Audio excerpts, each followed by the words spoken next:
Last weekend marked the end of the Sydney Autumn Racing Carnival, and what a brilliant few weeks of racing it was. This weekend, the stable has a number of runners, including Crosstalk in the Tamworth Cup, which is a qualifying race for the big dance. He carries 61.5 kilos with Kobe Jennings in the saddle. Are you expecting him to run a big race? Yeah, most certainly. It looks a lovely race for him. Even though he's got to carry the big weight, I still think he can be very effective in it. He's been kept up to the mark with a very nice most recent trial. He does race well when he's fresh between runs at this point of his campaign. That's certainly the pattern that he followed last preparation. So expecting a big run from him at Tamworth. Somerville will head to the Benchmark 78 handicap at Mornington. This daughter of Savabeel has already won twice this campaign. Can she notch her third win on Saturday? We just freshened her up. She's had a while between runs, and with that, we're dropping back to the 1600 metres. Just feel she may be able to be a little bit more effective at this distance, and with the time between runs, it will certainly prove to be hopefully an appealing race for her.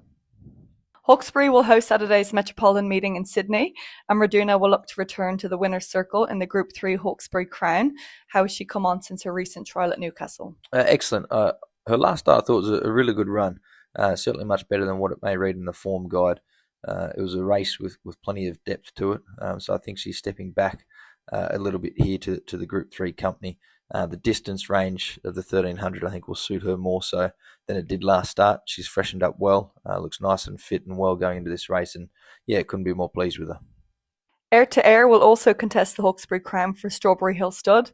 The 6-year-old mare by Smart Missile won her most recent trial, beating our own Surf Dancer to the line. Are you happy with her heading into Saturday's race? Yeah, most certainly. I feel she's continue to make significant improvement each and every week. She's done very well since that first up win. A win that had plenty of merit to it. She was caught wide, had to cover plenty of ground, and she still won still won quite dominantly in the end. She got to take a next step into stakes company, but feel she's been very competitive in this grade previously. Certainly capable of winning an event such as this. Hawaii 5-0 heads to the Hawkesbury Guineas in good order after his recent second place finish at Kensington. Will the conditions on Saturday suit this 3-year-old colt by I Am Invincible?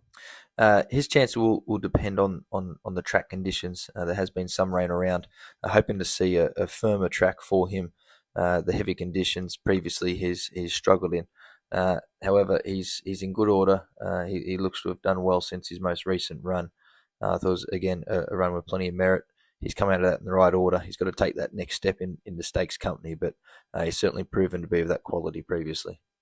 The Provincials will take place at Newcastle this weekend, where Long Tycoon and Starlight Girl will both attempt to break their maiden. Talk us through their chances. Long Tycoon's been working very well. I certainly feel he's trialled up in good shape leading into this. He's fit and forward, ready to go. I think he can break through for us first up. Starlight Girl couldn't have been more impressive in her 2 trials to date.